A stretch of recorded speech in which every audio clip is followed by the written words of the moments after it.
Hello everyone, welcome to my show, What Went Right. As we all know, in this show, we always discuss the journey of the success. Today, I am presenting a person who had a very hard life in his childhood, was born in a very poor family, was not even facilitated with the basic needs of his life, but his own hard work had given him everything, and today he is working as an additional DCP Noida, and I proudly welcome Kumar Ranvijay Singh. Hello sir, how are you? I am fine, Bharti. Thank you so much for inviting me for your show. And I'm doing well. I am struggling with my issues here at Noida. As you know, Noida is a very demanding place. And particularly due to COVID and all, we have lots of issues to handle with. And we are taking care of all the issues. And with the blessings of the people of this area and Almighty, we are trying to ensure safety and security to the people residing in our area of responsibility, that is Gautam Buddha Nagar. कोशिश ये है हमारी कि जहां मैं अभी सब लोगों को अपनी सेवाएं दे रहा हूं, वहां पे सभी लोग खुश रहें, स्वस्थ रहें, सुरक्षित रहें, और इसी में हम लोग सुबह से शाम तक लगे हुए हैं भारती। और मुझे बड़ा अच्छा लगा आपने हमें इस शो के लिए इनवाइट किया है। और मैं होल हार्टेडली आपको थैंक्स करना चाहूंगी कि आपके पास बहुत की कमी के होते हुए भी आपने अपनी जर्नी हम लोगों के साथ सक्सेस जर्नी हमारे साथ शेयर करने के लिए हामी भरी। Wholeheartedly thank you very much sir. Even I am also extending my thanks to you from bottom of my heart, because आप जो हमारी फीलिंग्स हैं उस फीलिंग्स को काफी लोगों तक लेके जा रही हैं। और मैं चाहूंगा कि जो हमारी अपनी हमारे लाइफ का जो एक्सपीरियंस है, जो ऑब्जर्वेशंस हैं, कैसे एक गांव से अपनी यात्रा शुरू करके हम सिविल सर्विसेज में आते हैं, और आने के बाद हमारे जो ड्रीम्स होते हैं वो कैसे बचपन में हमारे दिमाग में आते हैं, उस ड्रीम्स को कैसे रियलाइज किया जाता है despite all the problems that you face during your journey from village to university, Delhi university, and then from there to the professional life. So I think that would be encouraging, motivating to others as well, particularly the aspirants who are willing and want to serve the society, the country in one way or the other.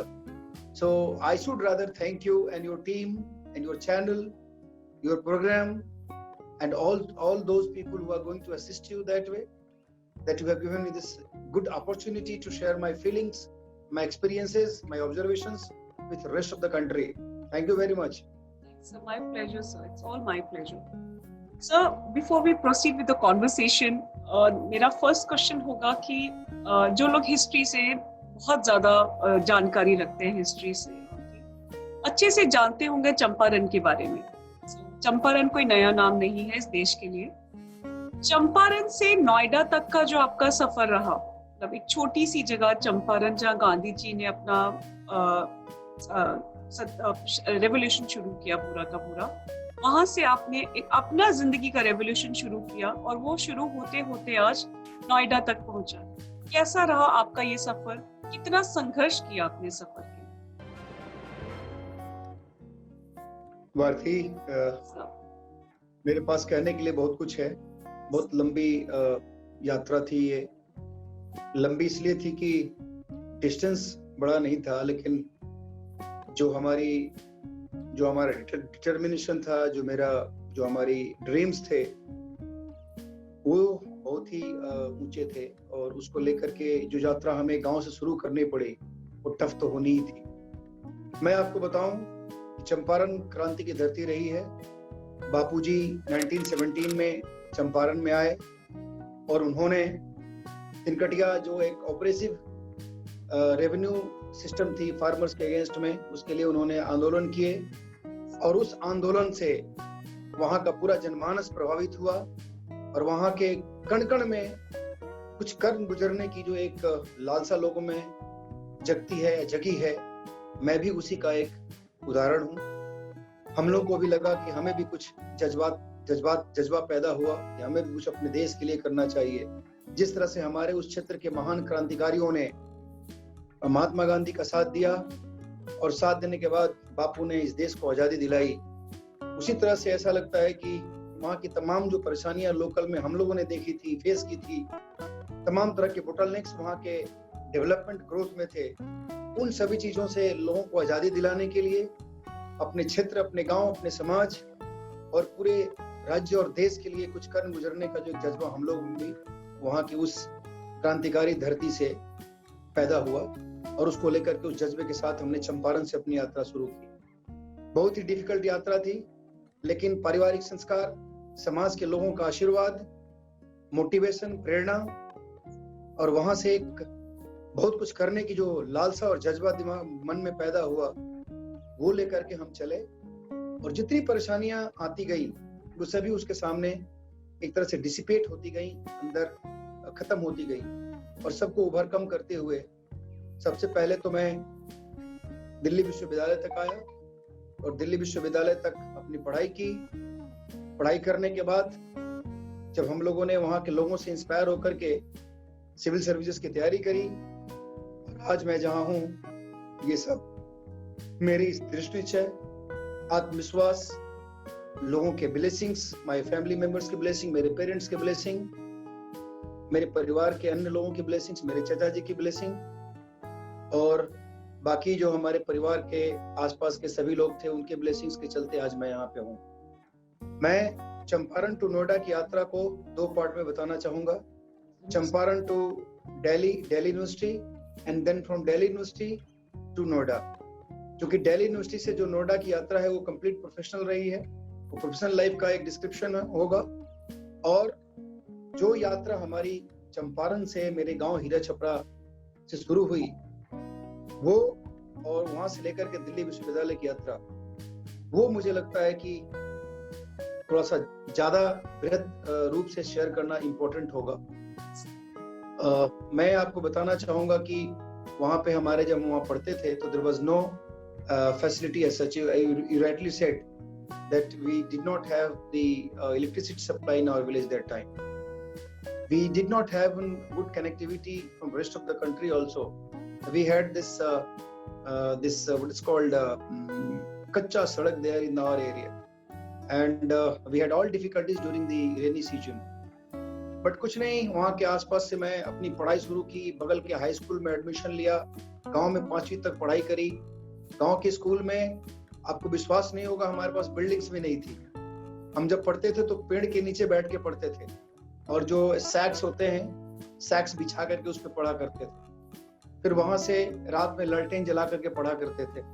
वहां से 6th class में मैं आदापुर, जो मेरा कस्बा है बगल में, वहां एडमिशन लिया मिडिल स्कूल में। वहां 2 साल पढ़ाई करी। फिर 8th से हमने 8th और 10th, 8th 9th 10th 3 साल मैंने आदापुर हाई स्कूल में किया। लेकिन ये जरूर था कि हमारे परिवार का ये संस्कार था और हमें कुछ देश के लिए, समाज के लिए करने का जज्बा था कि मैं रात दिन उस समय से भी पढ़ाई बहुत मेहनत के साथ करता था। I tell you, during our times, it was mandatory for us to sit in the morning for 2 hours and in the night for 2 hours. You know, the kids of these days, I'm surprised. Even the case of my kids is also same. That they don't feel like sitting in the morning and in the night for at least a particular period, so that they'll focus on their studies. They are totally dependent on whatever they are taught in the school. So during our time, it was not there. We used to sit in the morning for around 2 hours, and then after getting ready, we used to go to the school. And I tell you, I used to go to school on foot only, and it was 3 kilometers from my village to the location of the high school was 3 kilometers from my village. So I had to travel 6 kilometers a day, and that continued. That particular way of life continued for 5 years. 5वीं से मैं वहाँ गया था, 10वीं तक वहाँ पढ़ाई करी और उसके बाद फिर then I got a chance to come to a district headquarter where I got enrolled in MS College, and I did my intermediate science from there, then BSc and BSc honors in physics. वहाँ पे हमारा, I was fortunate to have some good, enthusiastic and very confident, determined friends who were willing to come to Delhi, because we had some people from Delhi, so from our district hometown, who were studying in Delhi University or JNU. So they were our inspirations. We talked to them, and then we tried to know as to how to go there and settle down there, how to pursue our studies further, so that we'll be able to get through civil services. वहाँ हम लोगों ने ये सब चीज जो direction मिले थे, उस डायरेक्शंस को लेते हुए हम लोग आ गए थे. And I tell you, when I started my journey from my village, I had just 1,000 bucks in my pocket, and I had a box in which I had my books and some clothes were there.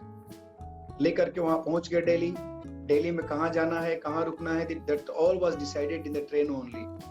That will be going to, because we did not have any place there to go. They did not have any destination in Delhi.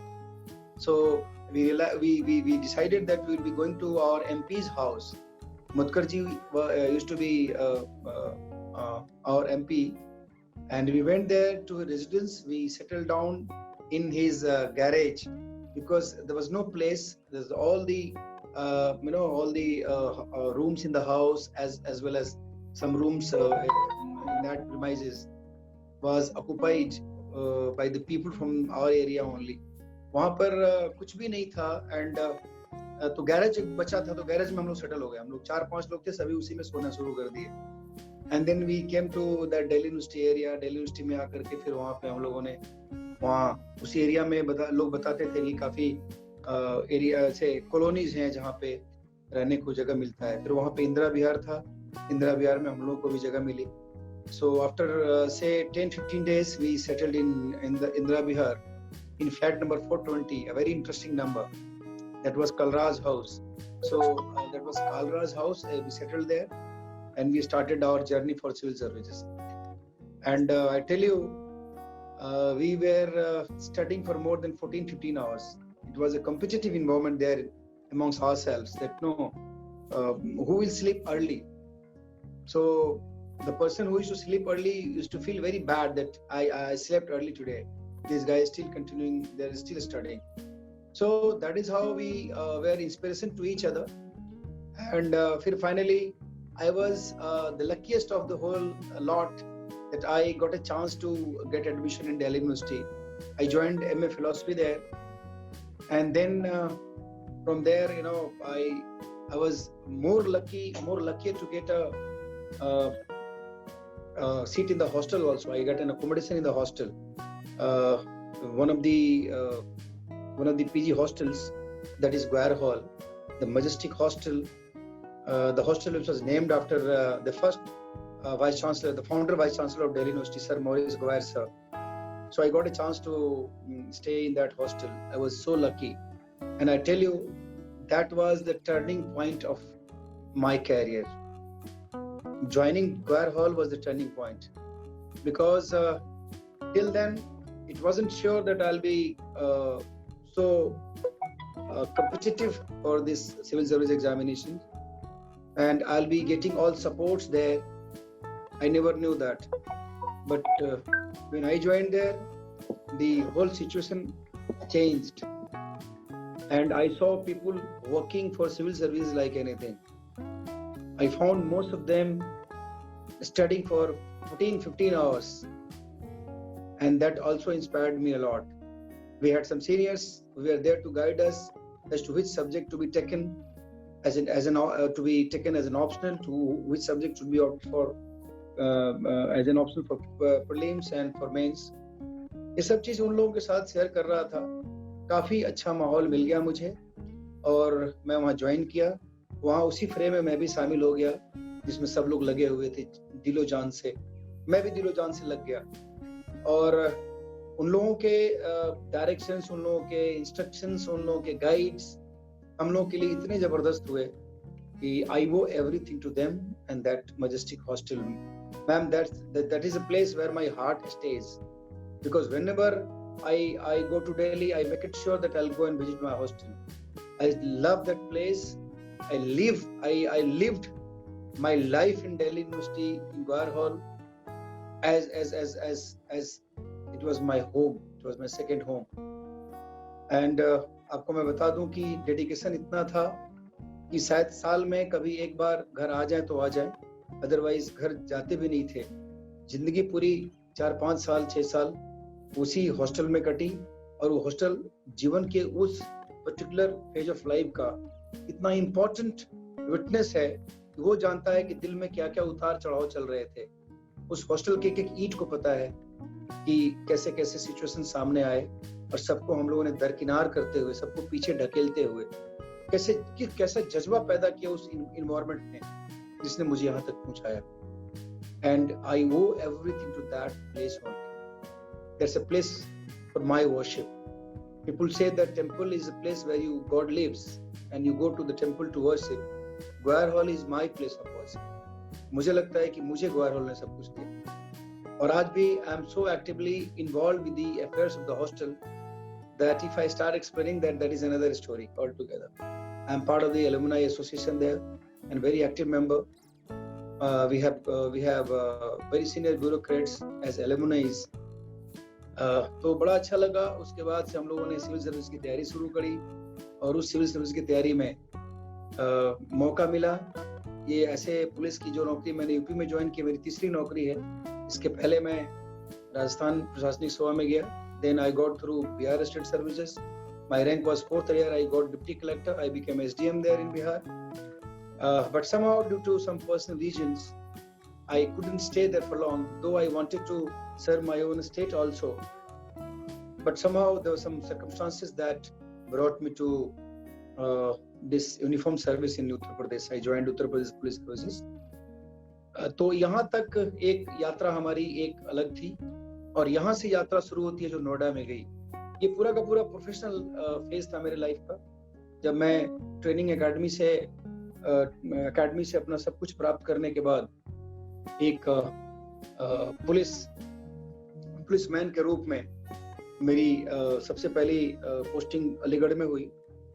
और जैसा कि आपको मैंने बताया कि हम लोगों ने अभाव को जिया है जीवन में। बचपन में हम लोगों ने अभाव को देखा है, गांव की समस्याओं को देखा है, गांव के स्ट्रगल को देखा है, गांव से कैसे लोग आगे नहीं बढ़ पाते हैं उसको देखा है, कैसे गांव की समस्याओं में लोग उलझे रहते हैं उसको देखा है। ये सारे जज्बे दिमाग में थे, दिलो दिमाग में था, और जहां भी लगता था कि जगह मिलेगा तो मैं वहां के लोगों को उन्हीं सारी भावनाओं के साथ, जिन चीजों को हमने फेस किया है, अपनी आंखों से देखा है, वही सुकून, वही सारा चीज, वही भरोसा, वही मदद, वही सहयोग, वही सेवा देने का प्रयास करेंगे। और इसका पहला मेरा जो प्लेस ऑफ एक्सपेरिमेंट था, जो मैंने कुछ सीखा था ट्रेनिंग में, और जो कुछ मैंने अपने जीवन में सीखा था, जो भी थोड़ा मोड़ा ज्ञान मुझे इस सामाजिक व्यवस्था की, पूरे देश की व्यवस्था की जो मिली थी, जो एक्सपोजर मुझे मिला था, उसको एक्सपेरिमेंट करने का जो पहला जगह मुझे मिला, जो छोटे छोटे समय मुझे राजस्थान और बिहार में मिला, उसके अतिरिक्त ये यूपी में मिला। और यहाँ पे हमने मैडम अपनी पूरी दिलो जान से वहाँ के लोगों को अपनी सेवाएं देना शुरू की।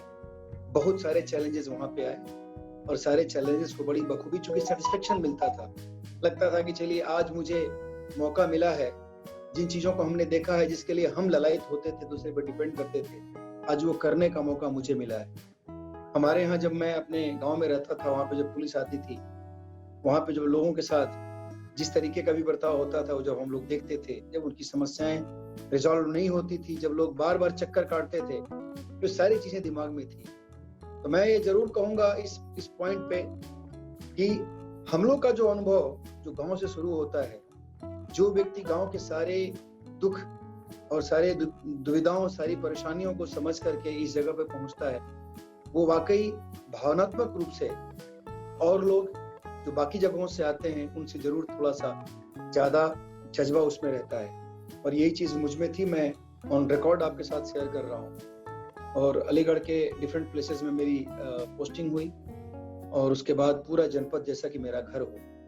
आज भी मैं समझता हूँ कि जहां भी मैंने अपनी सेवाएं दी, चाहे वो अलीगढ़ हो, चाहे वो जौनपुर हो, चाहे गाजियाबाद हो, चाहे मेरठ हो, चाहे बागपत हो, अब नोएडा हो, यही 5-7 स्टेशन मैंने सर्व किए हैं अभी तक। लंबा टेन्योर रहा, जहां भी रहा, काफी दिन लोगों के साथ रहने का मौका मिला, कहीं भी मेरा टेन्योर छोटा नहीं रहा। तो उस तरीके से वहाँ के लोगों के साथ ऐसा जुड़ाव हो गया कि आज भी लगता है कि सारा मेरा अपना सेकंड होम है। आज भी उतने ही लोग मुझे प्यार करते हैं। It was all because of my affection with them and their affection and love with me. I basically ensured in my life that whosoever comes to me, I have to help him or her within the limits of law, and I assured it whenever I got an opportunity to do it. मैंने हमेशा ये कोशिश की कि नहीं, जहां भी जिसको परेशानी है मेरे पास आता है, उसको दिल से जोड़ कर मैं देखूंगा। मैडम, मैं बड़ा स्पष्ट बताना चाहता हूं आपको, और जो हमारे व्यूअर्स होंगे इस बात से सहमत होंगे कि किसी भी समस्या को अगर आप अपनी समस्या समझ करके उसको रिजॉल्व करने का प्रयास नहीं करेंगे तो आपको डिजायर्ड रिजल्ट कभी नहीं मिलेगा, और कभी भी आपको अपना इंटरनल सेटिस्फेक्शन नहीं होगा। इनर सेटिस्फेक्शन हमारे लिए बहुत इंपॉर्टेंट है। बाकी तो सब कुछ मिल जाता है, और मैं बार बार अपने लोगों से भी कहता हूँ, अपने कुलीग से भी कहता हूँ, और लोगों से भी कहता हूँ कि जब भी आपको कुछ मौका मिला है और भाईटी ने आपको एक अवसर दिया है, इस जगह से आप कुछ निर्णय लेकर के किसी की आत्मा को शांति दे सकते हैं, किसी को सुकून दे सकते हैं, तो ये जरूर करना चाहिए। ये सबको ये अवसर प्राप्त नहीं होता है, और ये अवसर हमें मिला, और मैं आज तक टिल डेट मैडम यही इंश्योर करता हूँ, और आगे भी जब तक मेरा कैरियर है इसको आप सबको इंश्योर करता हूँ, और ये इंश्योर करूंगा कि जो हमारी रिस्पॉन्सिबिलिटी है उसको बखूबी निभाऊंगा, और उसके बाद भी मैं एक इंसान के तौर पे अपने फेलो ह्यूमन बीइंग के लिए हमेशा प्रयासरत रहूंगा, जो मैं कर सकता हूँ। जी मैम, बहुत बधाई देती हूँ मैं आपकी हर सफलता को। हर एक इंसान के बस की बात नहीं है, लोग हार जाते हैं। अपने पूरा संघर्ष करते करते आज आप यहाँ तक पहुंचे हैं। सबसे पहले तो मैं खुद को इतना फॉर्चुनेट समझती हूँ कि आज मैं आपके सामने बैठी हूँ और आपसे बात कर रही हूँ, और इस पूरे संघर्ष से मैं इतनी ज्यादा इंस्पायर हो रही हूँ और चाहूंगी कि लोग आपके संघर्ष को जरूर जाने और इंस्पायर हो। जो जर्नी है आपकी, लोगों को जरूर इंस्पायर। सर, जब आप मुजफ्फरपुर से बैठे थे, अभी जैसे आपने बताया 1000 रुपए आपने पॉकेट में रखे और आप मुजफ्फरपुर से सपनों की दुनिया के लिए ट्रेन में बैठे, आपको पता था आपकी सपनों की दुनिया आपको कहाँ लेके जाएगी? आपको कुछ जानकारी थी या कोई जानकारी नहीं थी? बस इतनी सी बात दिमाग में थी। एक नाम बहुत इंपॉर्टेंट है मेरे लाइफ में जिसको मैं अनफॉर्चुनेटली मिस कर गया। मेरे मुन्ना भाई मोतिहारी टाउन में, जब मैं स्कूल से अपनी एजुकेशन समाप्त करके मैं जब मोतिहारी में ज्वाइन किया था एमएस कॉलेज, तो it was a really very difficult time for my family because they were not in a position to support my funds there at Motihari. Munna Bhai, उनका पूरा नाम रिजवान अहमद है, रिजवान आजम है। उन्होंने मुझे बहुत सपोर्ट किया। उनकी फैमिली का मैं एक मेंबर की तरह हूँ, और उनके भाई बहन हमारे भाई बहन हैं। उन्होंने बहुत सपोर्ट किया, और जो पैसा मैं 1000 रुपए लेके आया था वो उन्हीं का दिया हुआ था। I will never forget that contribution of Munna भाई टिल माय लास्ट ब्रेथ। और उसके बाद जब हम लोग चले थे तो वाकई कुछ पता नहीं था कि कहाँ जा रहे हैं, और मैं बड़ा फक्र के साथ कह सकता हूँ कि इतनी छोटी सी जानकारी थी कि अगर मुझे सिविल सर्विस करना है, अगर मुझे सिविल सर्वेंट बनना है, तो दिल्ली एक ऐसा जगह है जहाँ पे लोग जाके बन रहे हैं, तो अगर हम मेहनत करेंगे तो शायद हम भी बन जाएंगे। एजुकेशनल बैकग्राउंड ठीक ठाक था, मतलब कि क्लास में अच्छा कर रहे थे। ये पता नहीं था कि जो हमारा जज्बा है, जो बैकग्राउंड में अपने गांव से लेकर चला था, वो मेरे लिए कितना सपोर्टिव होगा, इसकी परवाह ना करते हुए इतना पता था कि अगर हम मेहनत करेंगे तो हम भी सिविल सर्वेंट बन सकते हैं। बहुत सारी इंस्पायरिंग स्टोरीज भी पढ़ने को मिलती थी। तो इन सब चीजों को दिमाग में रख करके, और हमारे मोतिहारी टाउन के काफी लोग दिल्ली में रख के यूपीएससी की तैयारी कर रहे थे, तो इन सब चीजों को देखते हुए, उसमें से कुछ लोग डीयू में पढ़ते थे, कुछ जेएनयू में पढ़ रहे थे, तो उन लोगों को एक टारगेट बनाते हुए हम लोग वहां से चल पड़े। मैं अकेले नहीं, बल्कि हमारे साथ 4-5 हमारे मित्र एमएस कॉलेज के थे। हम सभी लोग एक साथ आए और उसके बाद आकर के दिल्ली में सेटल हुए। और जैसा कि मैंने आपको बताया कैसे सेटल हुआ, कैसे मुझे दिल्ली यूनिवर्सिटी में दाखिला मिला, how did I get a hostel accommodation, and how did I prepare for civil service then after, what kind of ambience I got there in the hostel, that inspired me, that encouraged me, that motivated me and supported me from every angle so that I am here today. तो उसके बाद हम लोग गए और मेरे जो बाकी फ्रेंड्स थे मैं उनके बारे में थोड़ा सा मेंशन करना चाहूंगा। सभी के सभी लोग, हालांकि ड्यू तो मैं ही ज्वाइन कर पाया था, बाकी सब लोग बाहर ही रह करके सबने तैयारी की और सभी लोग अच्छे जगहों पर चले गए। मेरा एक फ्रेंड अभी स्टेट बैंक में प्रोफेशनल अफसर है, दूसरा मेरा फ्रेंड वहां से उसने कैट क्वालिफाई किया। IIM बैंगलोर से पास आउट करने के बाद he is heading one of the blue chip companies in India. He is settled at Bangalore now. One of my friends is settled at Pune. He also started working with the Stock Holding Corporation of India. He's also at a very high position in the organization he works. And then another friend of mine who is under secretary with Rajya Sabha. तो इस प्रकार से हमारे सारे लोग, हम सभी अपनी पांचों के पांचों ने जो यात्रा, जो डिटर्मिनेशन के साथ हम चले थे, हम सब ने पूरा कर लिया। और हम सभी जब पीछे मुड़ के देखते हैं तो लगता है कि हमारे यहाँ के, हमारे साथ के काफी लोग काफी रह गए, क्योंकि हम लोगों को एक तरह से पता नहीं, हमारा एक संयोग था कि हम सब लोगों का एक ग्रुप बना और सभी लोग मोटिवेटेड थे, हाईली मोटिवेटेड थे। डिफिकल्टीज को एकदम, बाकी लोगों का थोड़ा हमसे बेटर बैकग्राउंड था, बट बहुत ज्यादा अच्छा बैकग्राउंड ऐसे अच्छा किसी का नहीं था। बहुत ही आप सकते कि एलीट क्लास से हम लोग कोई भी नहीं थे। तो हम लोग का जो एक जज्बा था, हम सभी मित्रों ने मिल करके और सबने हम लोगों ने पूरा किया। और आज बड़ा गर्व होता है हम लोगों को एक दूसरे को देख करके, बात करके। हम लोगों ने अपना ग्रुप बनाया हुआ है and would laugh at the name of the group, Motihari के चिरकुट, because Chirkut, you know, Chirkut is a word which is generally used in my state, कि जो बहुत ही लो लेवल पे होता है, the one who doesn't understand, the one, so this is how we call ourselves. So still call yourself Chirkut? Still call yourself Chirkut? Yeah, we still call ourselves Chirkut. So when we address each other, we tell, oh bank वाले चिरकुट, then they call me, oh ठुल्ला वाले चिरकुट, oh police वाले चिरकुट. So this is how we address each other. And ईश्वर की कृपा थी, हम सब लोग आज एक तरह से हैप्पी और हेल्दी लाइफ जी रहे हैं। मैं चाहूंगा कि इस तरह से बहुत सारे बच्चों का, बहुत सारे यूथ्स का ग्रुप बने, वो लोग भी आगे बढ़े, सब एक दूसरे को सपोर्ट करें, एक दूसरे को इनकरेज करें, मोटिवेट करें और सभी अपने अपने फील्ड में काफी नाम कमाएं। और नाम कमाने के साथ ही अपने पूरे समाज को अपनी सेवा दें, देश के प्रति उनकी अब निष्ठावान हो, अपनी पूरी एनर्जी समाज को कैसे हेल्दी बनाने में लगाएं, करने में, समाज कैसे हेल्दी बने इसमें लगाएं। और इसी तरीके से हमने आकर के यहाँ पे अपनी यात्रा शुरू की थी विदाउट डेस्टिनेशन, एंड आज सभी लोग हम लोग अपने अपने डेस्टिनेशन में। सर, दिल्ली यूनिवर्सिटी ने तो आपकी जिंदगी में बहुत रोल इम्पोर्टेंट प्ले किया है, खाली प्रोफेशनली, पर्सनल लेवल पे भी। अगर मैं गलत नहीं हूँ तो शायद आपकी जीवन संगनी की मुलाकात भी आपके साथ दिल्ली यूनिवर्सिटी में हुई थी, कुछ बताएंगे उसके बारे में? जी, एब्सोल्युटली। दिल्ली यूनिवर्सिटी, मैंने बताया कि दिल्ली यूनिवर्सिटी का जो 6 साल का मेरा टाइम था, उसने मेरे जीवन को सब कुछ दिया। मैं मानता हूँ, मैं अपनी धरती को नमन करता हूँ, क्योंकि वहां मैं पैदा हुआ, चंपारण की क्रांतिकारी धरती को। अपने माता पिता, अपने परिवार, अपने समाज, मैं सबको नमन करता हूँ। आज उनके ब्लेसिंग से मैं यहाँ पे हूँ। मेरा पूरा एरिया, मेरा पूरा डिस्ट्रिक्ट, मेरा पूरा स्टेट और अल्टीमेटली मेरा पूरा भारत, इन सबों का आशीर्वाद था, सब लोगों की ब्लेसिंग्स मैं मानता हूँ कि मुझे मौका मिला है कि मैं भी अपने कर्तव्यों पे खरा उतरूं। और इसमें जो सबसे अहम भूमिका रही वो हमारे दिल्ली विश्वविद्यालय की रही, क्योंकि उन्होंने मुझे गाइड किया, उन्होंने मुझे डायरेक्शन दिया। दिल्ली यूनिवर्सिटी कैंपस ने मुझे एक रास्ते पे लेकर के चलना शुरू किया और उस रास्ते को चलते चलते आज हम यहाँ पहुंचे।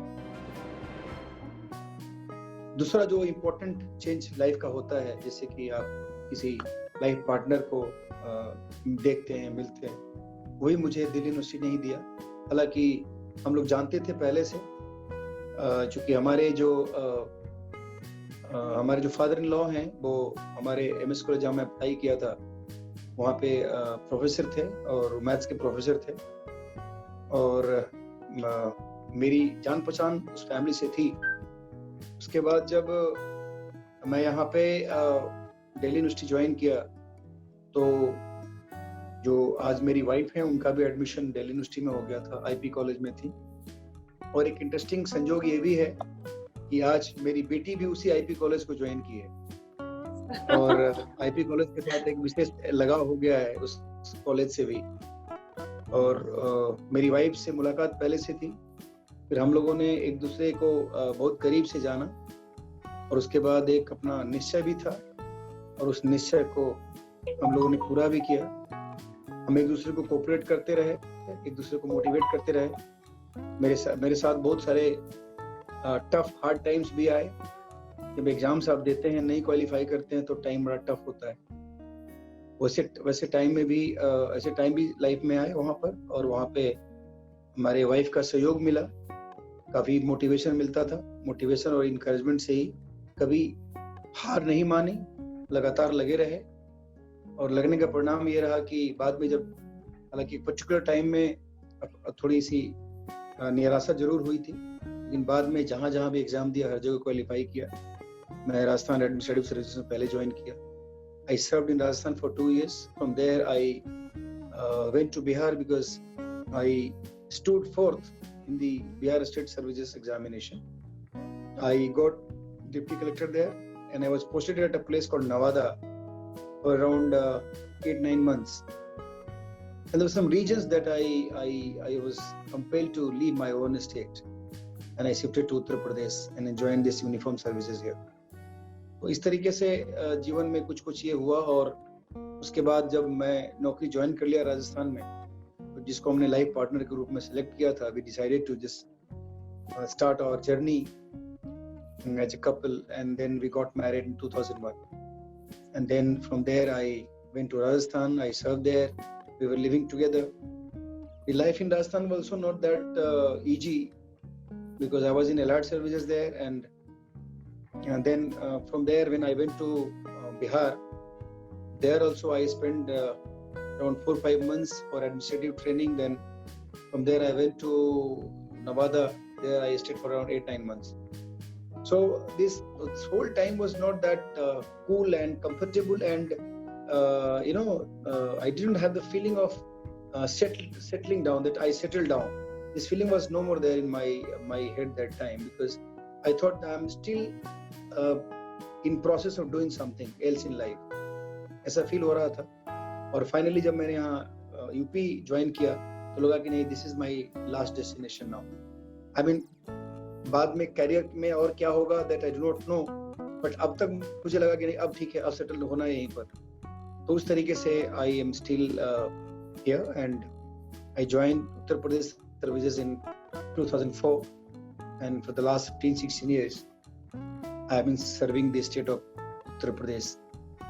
यहाँ के लोगों के साथ मेरा लगाव, जैसा कि मैंने बताया, अलीगढ़, मेरठ, गाजियाबाद, जौनपुर, नोएडा, इन सभी जगहों पे हमने अभी सेवाएं दी हैं। और अब अगला डेस्टिनेशन क्या होगा, that is all in the destiny।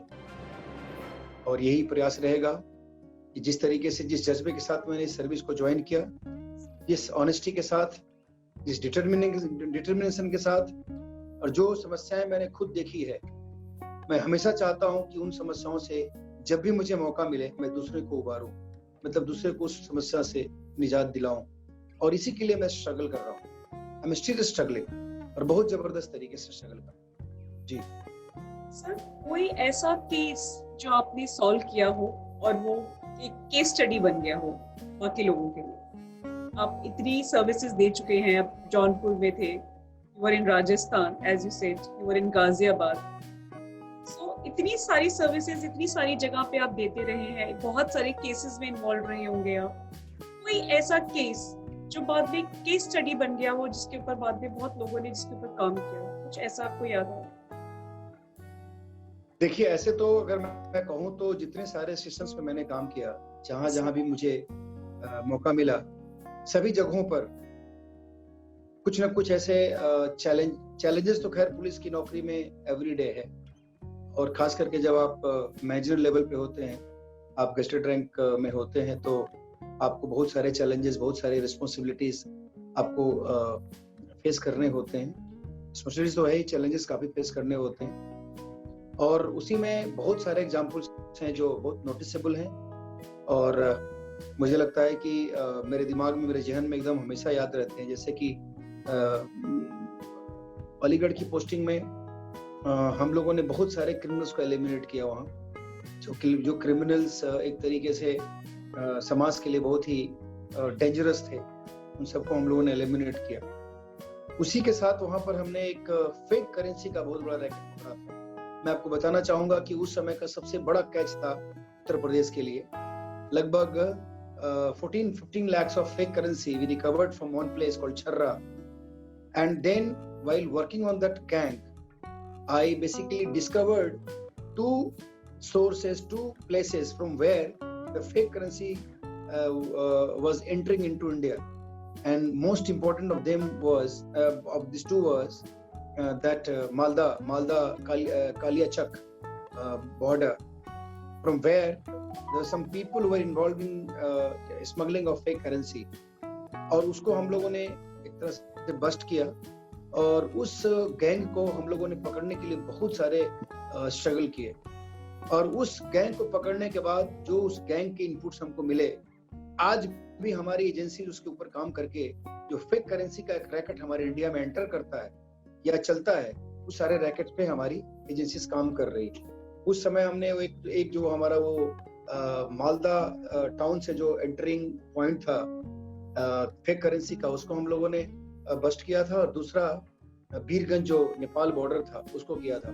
उसके बाद हमारी एसटीएफ और हमारी एटीएस जो स्पेशलाइज्ड एजेंसीज हैं, इन सब मुद्दों पर काम करने के लिए उनके अधिकारी भी आकर के हमारी जो इंट्रोगेशन रिपोर्ट थी उसको शेयर किया था, और उसके बाद इस पे आज भी काम चल रहा है। तो एक नोटिसेबल काम जो मुझे हमेशा अलीगढ़ के टेन्योर का याद आता है वही था। उसके बाद मैं दो चीज जो जौनपुर में मैंने किया था, एक बार मुझे याद है कि मैंने 5 years के चाइल्ड को मुंबई से, जो जौनपुर से किडनैप हुआ था रामपुर क्षेत्र से, उसको हमने 5 साल के बच्चे को सकुशल बरामद किया था मुंबई से। वो बहुत ही एक तरह से मेरा बड़ा ही अनुभव रहा, जिसको मैं हमेशा शेयर करता हूँ। बड़ा डिफिकल्ट टाइम था हमारे लिए।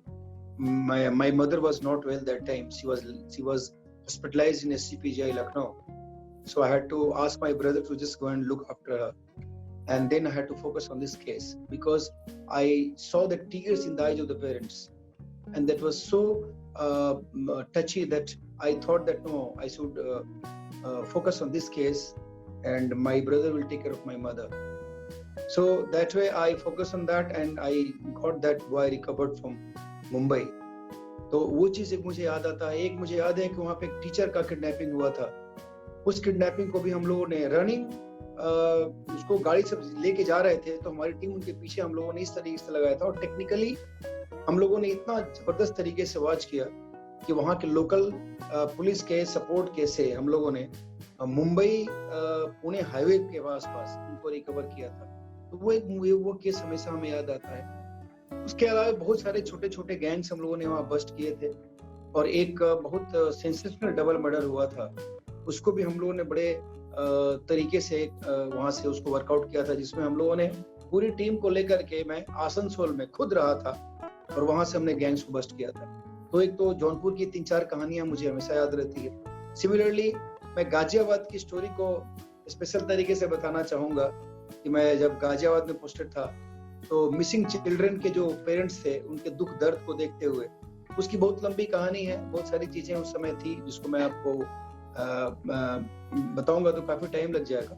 बट मैंने एक ऑपरेशन शुरू किया था, दैट वाज ऑपरेशन स्माइल। उस समय के यहाँ पे हमारे एसएसपी साहब थे, उन्होंने सपोर्ट किया था, धर्मेंद्र साहब, और हम लोगों ने मिल करके इस ऑपरेशन को किया। और आपको मैं बता दूं कि वह जो मेरा ऑपरेशन था, वो जो मेरा इनिशिएटिव था, मिसिंग चिल्ड्रन को रिकवर करके उनके माँ बाप को उनके हाथ में उनके बच्चे को देना, फिर बच्चे के और पेरेंट्स के फेस पे स्माइल लाना, वो ऐसा प्रोडक्टिव एक तरह से था, जिसमें लगभग 20-25 हजार बच्चे पूरे इंडिया में अपने अपने घर पहुंचे।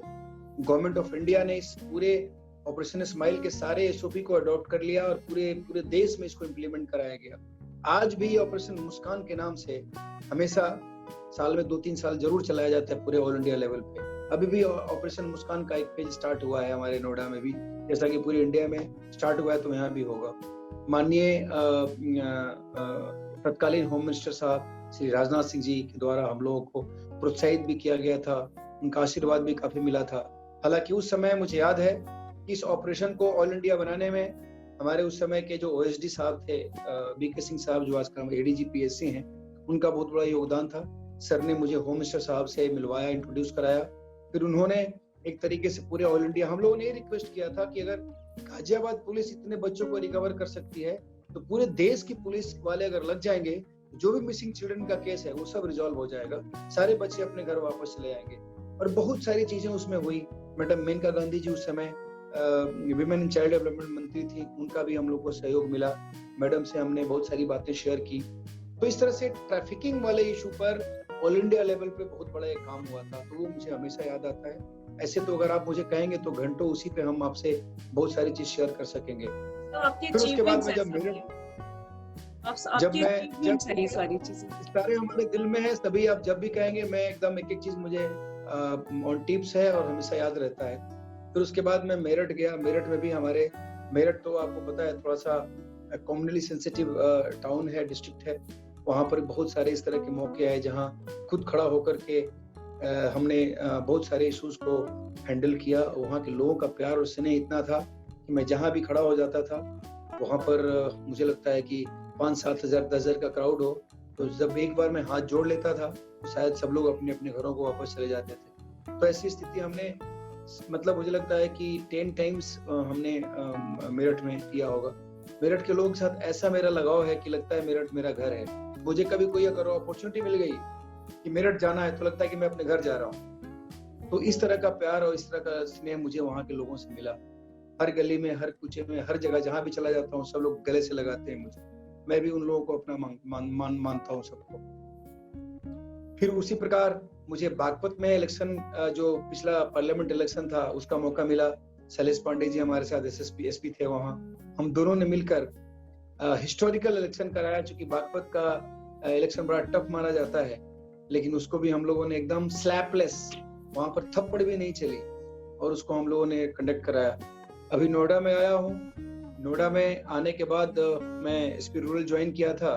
बाद में 13 जनवरी को नया सिस्टम इंट्रोड्यूस हुआ, कम्युनिस्टेड सिस्टम। अब इस पूरे सिस्टम को चूंकि पूरे प्रदेश के लिए नया है, जो भी एक्सपेक्टेशंस पब्लिक की हैं, हमारे ऑर्गेनाइजेशन, हमारे डिपार्टमेंट को है, हमारे सीनियर्स, हमारे बॉसेस को है, उसको पूरा करने में लगा हुआ हूँ। रात दिन हमारे कमिश्नर साहब हैं आलोक सिंह साहब, इनके साथ हम लोग इनके निर्देशन में सुबह शाम ये कोशिश कर रहे हैं कि जो कमिश्नरेट सिस्टम के पीछे की फिलॉसफी है, जो हम लोगों ने एक तरह से एक हमारा एक कॉन्सेप्ट है, और इस कॉन्सेप्ट के पीछे जितने सारे एक्सपेक्टेशंस हैं, जितने सारे हमारे अपेक्षाएं हैं, उन सभी अपेक्षाओं पे हम लोग खरा उतरे। So we are now in process of implementing this particular new system successfully, and we are struggling day in day out to give a feel to the people that this new system is, how beneficial this new system is for you.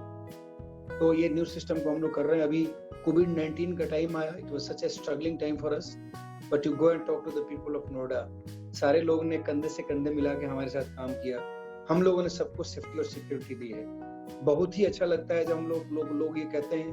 काफी लोगों का हम लोगों को प्रोत्साहित, लोगों के द्वारा प्रोत्साहित किया गया। सब लोगों ने थालियां बजा बजा करके हम लोगों को इनकरेज किया, मोटिवेट किया।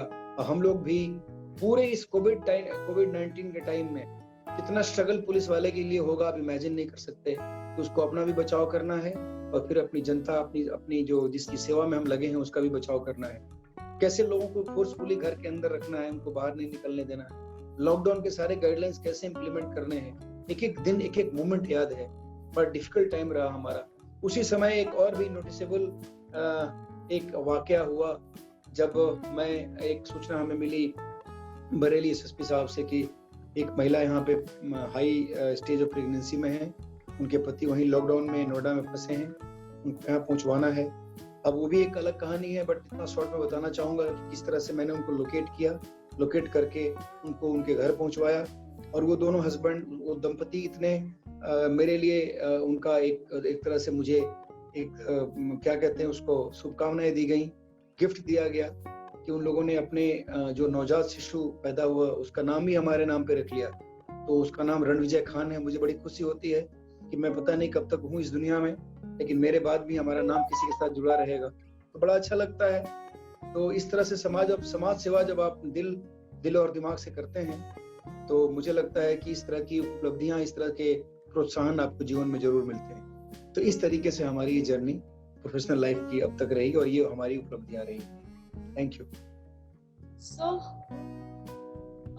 आपसे बात कर रही हूँ, ऐसे लगता नहीं है कि जैसे किसी पुलिस वाले से बात कर रही हूँ। वर्दी क्यों हमेशा लोगों को डरा जाती है सर? आपसे एक बात जानना चाहूंगी।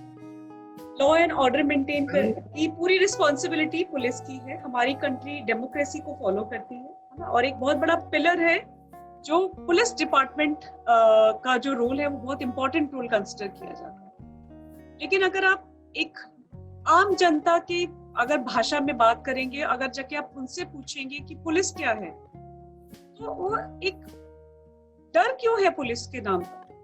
तब while talking to you, I was like, मेरे को लगा कि एक वर्दी के पीछे के इंसान को हम जान ही नहीं पाते। इस वर्दी का इतना रौब है कि हमें ये वर्दी ही डरा जाती है, हम उसके पीछे के इंसान को जानने की कोशिश ही नहीं कर पाते। लाइक अभी आपसे जब मैं बात कर रही हूँ, you are not thinking about your best interest, you are thinking about people's best interest। लेकिन बाहर क्या सबकी सोच ऐसी है? क्योंकि अगर आप बाहर एक जर्नल पब्लिक से जाके बात करेंगे, उनसे फीडबैक लेंगे, तो उनमें शायद हिम्मत भी नहीं होगी कि अपनी दो बात भी वो रखने की कोशिश कर पाए किसी एक नॉर्मल कांस्टेबल के सामने ही, सीनियर ऑफिसर्स की तो दूर की बात। आप इस पे कुछ बोलेंगे सर प्लीज?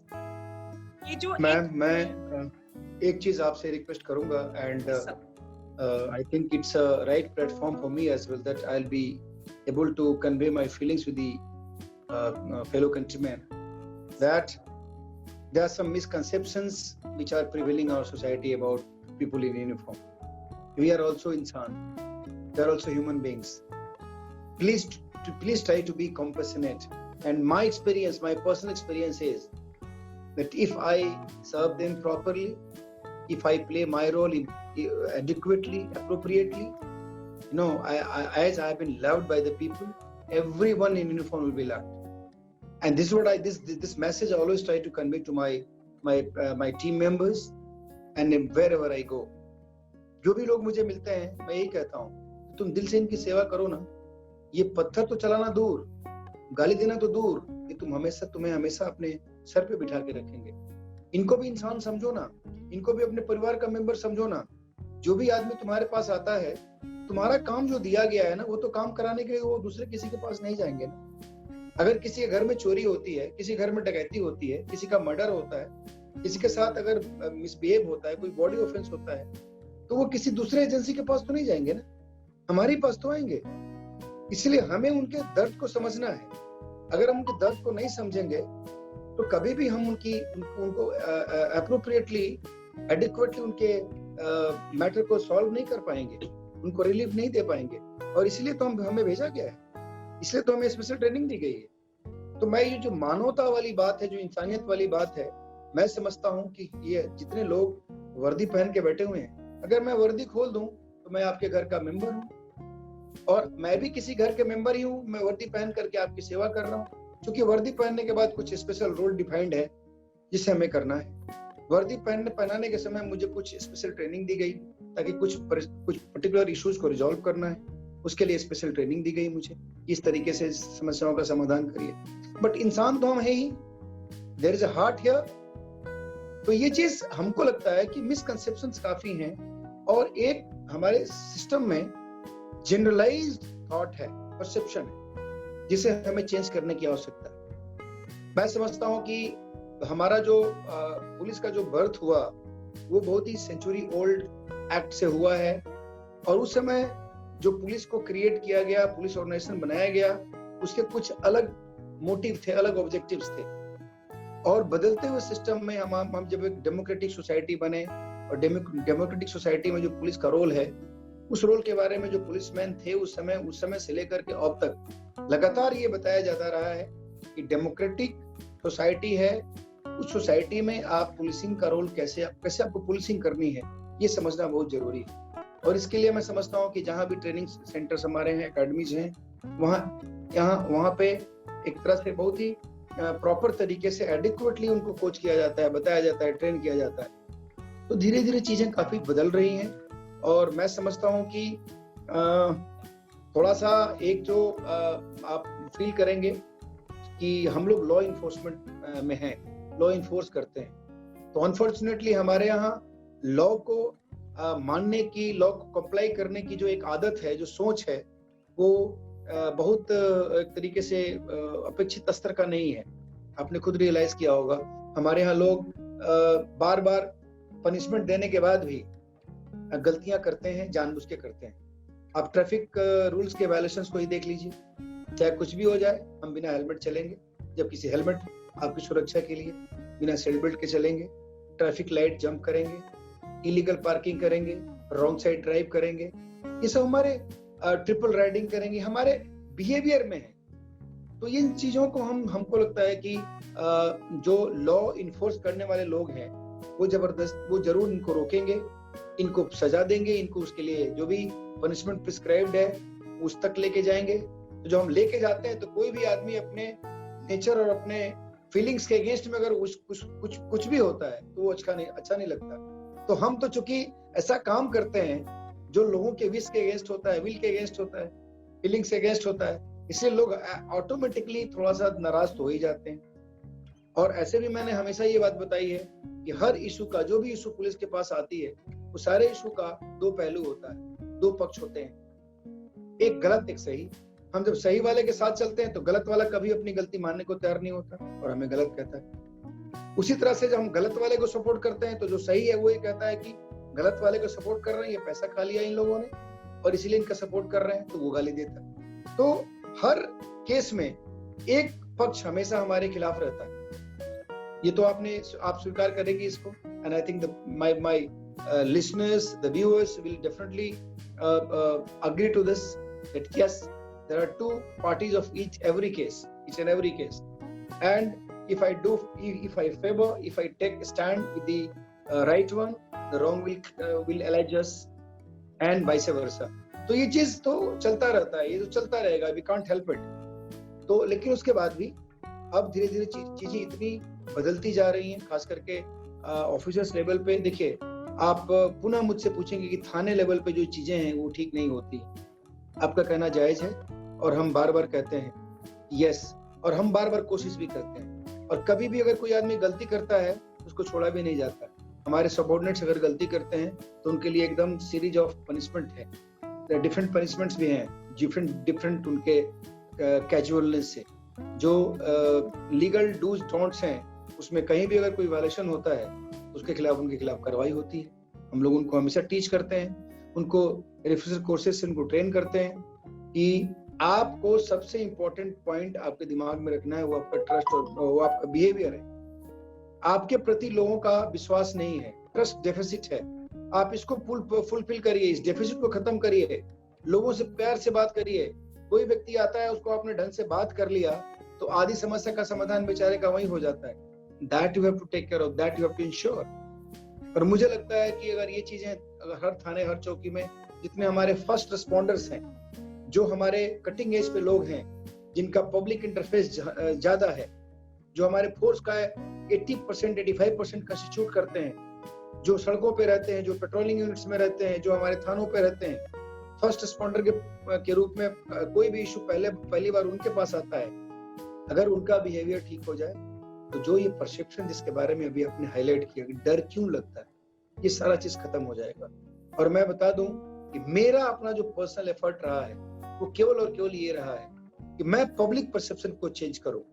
मैं लोगों को एहसास दूं कि नहीं, हम एक इंसान पहले हैं, बाद में पुलिस वाले हैं, और हमारे साथ कोई पावर अटैच नहीं है। आई एम सॉरी, हमें कोई पावर नहीं है। अगर कोई कहता है कि मुझे पावर है तो I define power differently. It is not the power that people generally feel and think. No, ये पावर नहीं है, ये रिस्पॉन्सिबिलिटी है। इस रिस्पॉन्सिबिलिटी को आपको लेकर के चलना है, ये आपकी ड्यूटी है। इस ड्यूटी को करना, ये आपका सर्विस है, आपको सर्व करना है। कौन कहता है आपको हमें पावर दे दिया गया? No, if I am holding charge of additional DCP here in Noida, there are certain responsibilities attached to it that have to ensure safety and security in the entire city area. That have to ensure safety and security to each individual residing in my area. I have to ensure security to the property therein. तो सभी चीजें हमें करनी है. यहाँ पे कोई traffic problem नहीं होना चाहिए, किसी को पर्सनल थ्रेट नहीं होना चाहिए, कोई यहाँ पे कोई ऐसा आदमी नहीं होना चाहिए जो समाज को डिस्ट्रॉय कर दे, कोई गुंडेइज्म नहीं चलने देंगे हम, कोई गैंगस्टरिज्म, कोई गैंग्स नहीं चलने देंगे. This is my job. I don't have any power attached to it. So I say that it is not power, but it's the responsibility that you have to carry on with. और ये जो सोचता है, जो सोच के करता है, मुझे लगता है कि वही आदमी डिलीवर कर पाता है. जो केवल ये कहता है कि नहीं मैं यहाँ पे तो बहुत पावरफुल हो गया हूँ, पावरफुल और पावर इंजॉय करने आया हूँ, वो बहुत बड़ा मिसनोमर है, मिसकंसेप्शन है. और वही आदमी पब्लिक की अपेक्षाओं पे खरा नहीं उतरता है और सारी समस्या ऐसे ही माइंडसेट के लोगों के चलते हैं. मैं आपको जरूर आश्वस्त करना चाहूंगा, आने वाला दिन बहुत बढ़िया है. ग्रेजुअली चीजें चेंज हो रही हैं, हमारे थाने का कल्चर चेंज हो रहा है. थाने में भी कुछ ऐसे फैक्टर्स होते हैं जिसके चलते वहां पे जो काम करते हैं सुबह से शाम तक, उनकी कुछ मानसिकता बदलती है. थाने को हम एक सब कल्चर के रूप में मान के चलते हैं.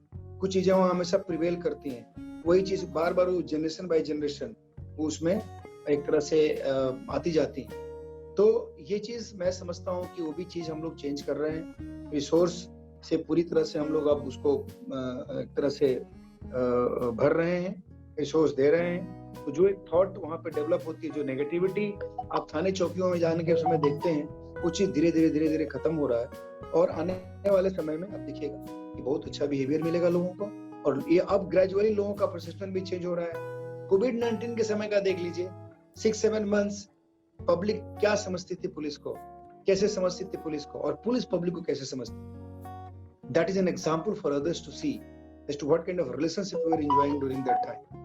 It was as if we are part of that family only. I tell you, on 2-3 occasions, I mean, it was just like celebrating something which was not possible at their own that time.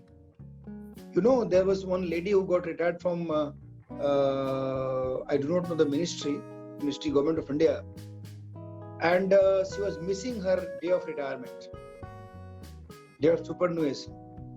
Then I was conveyed this from some of her colleagues only. She told me about this story. She said, can you do something for her? We went there and we celebrated that day of retirement with her there at residence hall.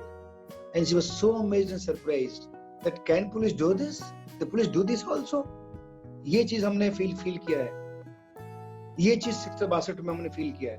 And we're so glad to be part of that celebration that you can't imagine. Similarly, एक जगह birthday का पूरा cake लेकर हम लोग पहुंच गए. We celebrated the birthday there because that family was missing that birthday. एक केस में कुछ लोगों ने बाहर थे, उनके बच्चे बाहर थे, उन लोगों ने हमें फोन किया कि मेरे फादर का बर्थडे है, आज घर पे कोई नहीं, केवल मेरे पेरेंट्स हैं. We went there, we celebrated the birthday together. So we were witness to this kind of occasions also. So we're just like members of the whole family of Noida. We were part of every family of Noida that way. दवाइयाँ लेके जाते थे उनके घरों तक, दवा नहीं किसी के पास, दवा लेके चले जाते थे उनके पास. एक लेडी का दवा खुद मैंने परी चौक, जो हमारे एरिया ऑफ रिस्पॉन्सिबिलिटी से लगभग 30 किलोमीटर दूर था, वहां से खुद जाकर के लेके उनके घर तक पहुंचाया था मैं. तो इस तरीके से हम लोगों ने लोगों को समझते हैं. और लोग कभी कभी जो नाइतफाकियां होती हैं उसके पीछे बहुत सारे कारण होते हैं. कभी कभी पब्लिक का भी एग्रेशन ऐसा होता है जो मुझे लगता है कि आंसरलेस होता है, जिसका रिप्लाई हम नहीं दे सकते, तो वो भी कभी कभी कारण बनता है. पुलिस का जो एक पुलिस का ऐसा बिहेवियर जो पुनः पुलिस को बदनाम कर दे या पुलिस के प्रति एक नेगेटिव सोच पैदा कर दे, वैसा हो जाता है. बट मैं बता रहा हूँ कि the situation is under sea change now. We are trying to change the whole scenario, and particularly the culture of the Thana, because the people sitting there are the first responder. They are the first responders there. So we are basically trying to teach them, trying to make them aware, trying to sensitize them around the clock that please improve your behavior. This is the first thing that we have to take care of, and rest of the things would be done automatically, because मुझे लगता है कि अगर हमारा behaviour ठीक हो गया ना, सारी समस्याओं का समाधान उसी में लर्जे नहीं। तो this is how we are basically ensuring to what is called take out that fear in the mind of the public, will not allow this fear to remain in the minds of the public. अब ये चीज नहीं रहेगा, आप देख लीजिएगा आने वाले दिन में। और मैं आपके प्लेटफॉर्म से बहुत बेबाकी के साथ बोल रहा हूँ।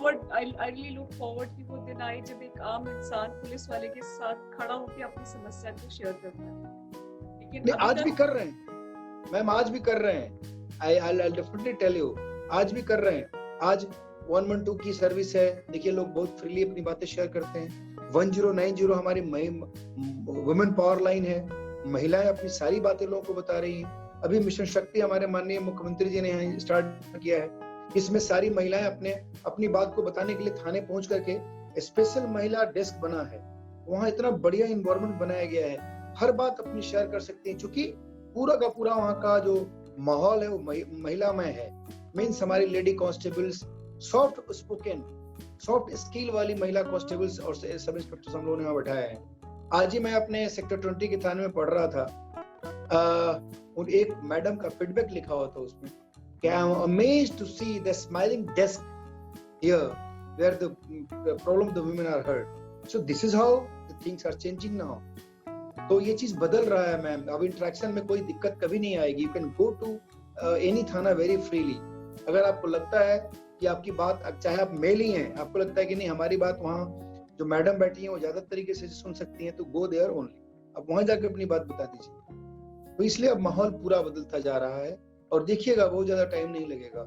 ये जो एक आध आदमी भी जो कहीं डरता है ना कि पुलिस वाले डरावने होते हैं, अच्छी बातें नहीं करते, उनका बिहेवियर ठीक नहीं होता, वो भी शायद उनका भी माइंड ठीक हो जाएगा, उनका भी फियर निकल जाएगा। आखिरी क्वेश्चन है मेरा, लेकिन जानना जरूर चाहूंगी आपके बारे में। आप पीएससी तक आए, आप बिहार से नोएडा तक पहुंचे एक संघर्ष के साथ पूरी तरह से। आप एक सोसाइटी को सर्व कर रहे हैं और बहुत डेडिकेटेडली आप सर्व कर रहे हैं अपना, यू आर गिविंग योर 100%। आप एक पिता हैं, एक हस्बैंड हैं। इन सारे दायित्वों को आप बहुत खूबी के साथ निभा रहे हैं। लेकिन अगर आपसे पूछा जाए कि आप एक एज एन इंडिविजुअल आप क्या हैं, आप अपने आप को कैसे डिफाइन करें? अगर आपसे पूछा जाए कुमार रणविजय सिंह को कैसे डिफाइन किया जाए विदाउट प्रीफिक्सिंग डीसीपी और असिस्टेंट डीसीपी, आप उसको कैसे डिफाइन करें? Ma'am, very difficult question, because I think you are the best judge that way, and the people who are listening to me are the best judges, or the one who have seen me very closely can judge me. Otherwise, whatever I think of myself is that I am an individual who is very confident, very strongly determined, well determined, a person who dreams, an individual who is having a very strong willpower, a person who is interested only and only serving the people and trying to take away the problem of any individual, the person who wants his society, his country to grow like anything, a person who wants the whole humanity to grow together, a man who cannot tolerate even a single deviation from the law, a man who cannot entertain anybody who tries to hurt anybody for no reasons, a man who is very emotional at the same time, a man who takes others' problem with the heart, a man whose heart rules his head, not head ruling the heart. I'm a man whose heart rules his head. So this is how I find myself.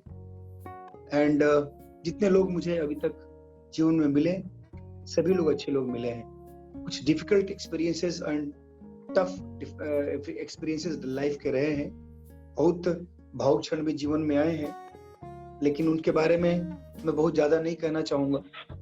लेकिन ये जरूर है कि जो सबके साथ होता है वो मेरे साथ भी हुआ है, काफी डिफिकल्ट टाइम्स आते हैं, लेकिन अगर आप में स्ट्रॉन्ग डिटर्मिनेशन है, आप वेल डिटरमिन्ड है, आप में कुछ कर गुजरने की क्षमता है, आप कुछ गुजरने की लालसा और जज्बा रखते हैं, तो nothing can stop you at all.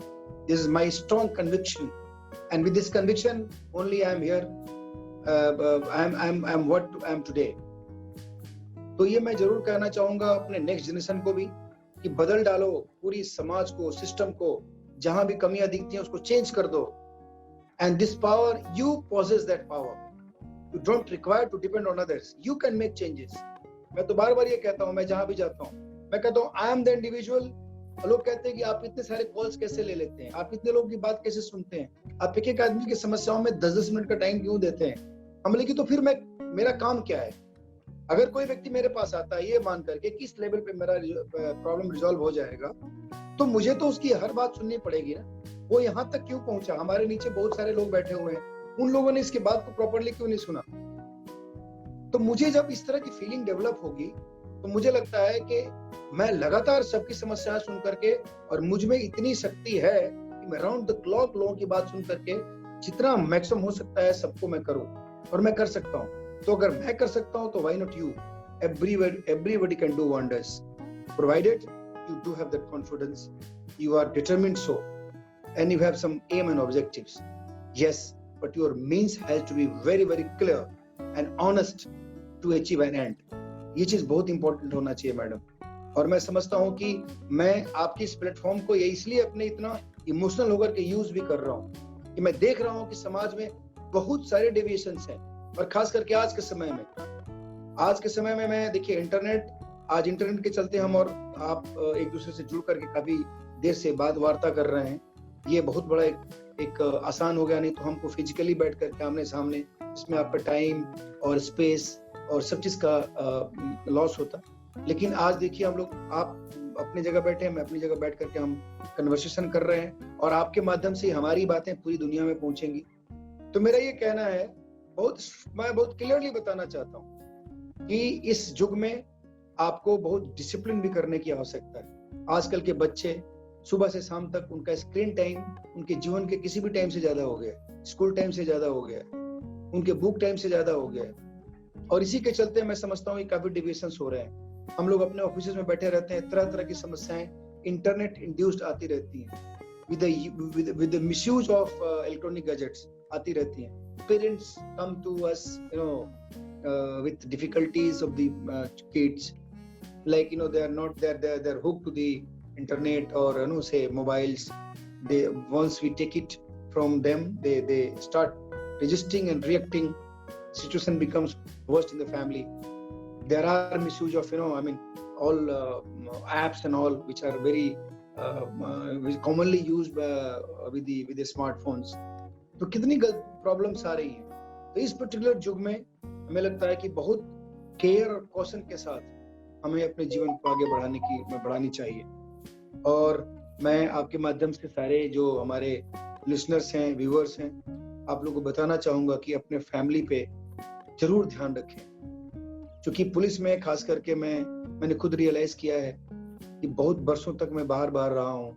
बच्चे अपने हिसाब से पढ़ते हैं, मैं तो सारा क्रेडिट उन्हीं को देता हूँ कि आपने जो कुछ जीवन में करना है वो सब आप खुद कर रहे हैं. And I think you people are self-made that way, because my contribution is zero, and that is limited to just somehow managing your survival. That is it. I ensure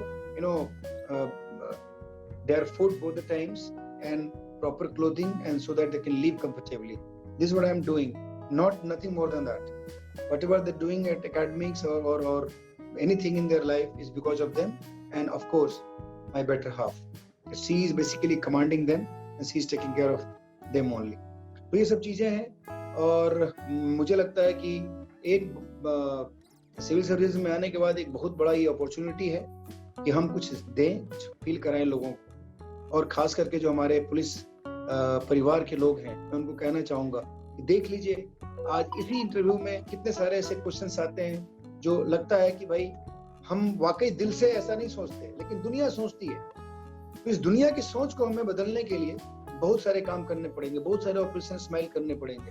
बहुत सारे प्रेग्नेंट महिलाओं की मदद करनी पड़ेगी, समाज में बहुत बुजुर्गों की मदद करनी पड़ेगी, बहुत लोगों के लिए मेडिसिन पहुंचाना पड़ेगा, बहुत लोगों की, मतलब पुलिस एक सेवा है।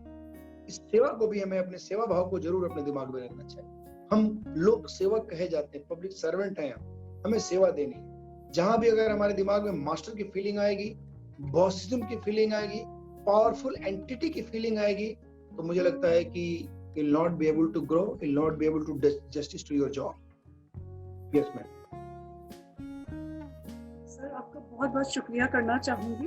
आप, मेरे को लगता है, मेरे को तो आपका, आपके पास इतना कुछ कहने के लिए और मेरे पास इतना कुछ सुनने के लिए और लोगों को सुनाने के लिए है कि ये इंटरव्यू कम पड़ेगा, इन समय की एक लिमिट है। Thank you very much sir. और मतलब धन्यवाद से छोटा सा शब्द है, छोटा सा ही शब्द है, आपने वक्त निकाला। देखिए, मैंने जब आपसे बात करी और इस इंटरव्यू के लिए बात किया, मैंने उसी टाइम आपको बताया था मेरा माध्यम असिस्टेंट डीसीपी को जानना नहीं है, उनके अंदर जो इंसान है उनको जानना है। मेरा आपके तबके और आपकी एसोसिएशंस और आपके पावर को तो मैं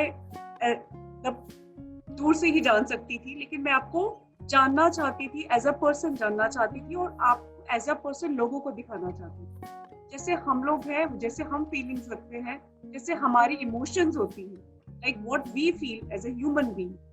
जो कोई एक ओहदे पे बैठा है, अपनी पावर के साथ बैठा है, भी वही फीलिंग्स रखता है, वही जिंदगी जीता है, लेकिन अलग रिस्पॉन्सिबिलिटीज के साथ। आज आपसे बात करके सर बहुत अच्छा लगा, और आपको बहुत सम्मान के साथ एक बार फिर से शुक्रिया करना चाहूंगी। Thank you very much sir. और आपके हर काम के लिए आपको बहुत ज्यादा प्रशंसा करती हूँ। I really really appreciate whatever you do for the society. Thank you very much, ma'am. Thanks for bearing me. I'm telling you.